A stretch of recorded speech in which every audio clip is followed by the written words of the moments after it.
Igbo mi bana mekele na masị nke onye chiri ya zere. A na-ekwu ọzọ na-eme. Aka na-ekwu nke Mazi Simon ekpa na-eme ọ ka na-eme ọzọ. Nwanne Grego David. Those who will listen to this particular speech to note one very important fact. Nigeria state came into being through conquest.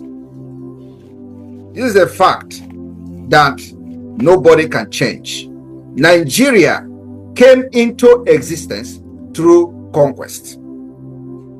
And the forceful imposition of foreign rule, which denied the indigenous people in Niger area the opportunity to negotiate and choose what they wanted. That is the problem. We have lived with this foreign rule and this forceful union for decades, over 100 years. That is the problem.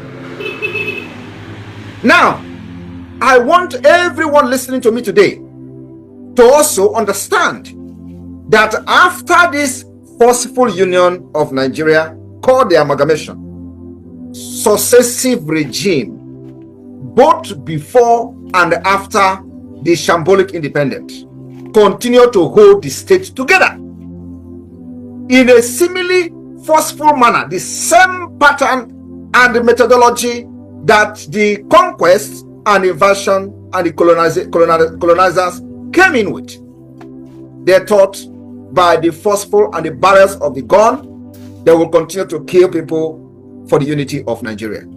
That also is the problem today.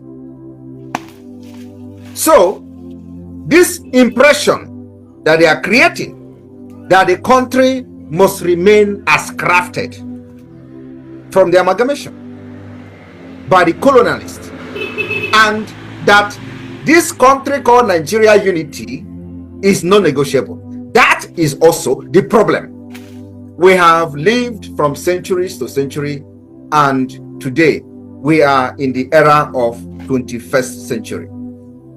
We are now in a global village where the things of the past and the things of the old are changing to become new.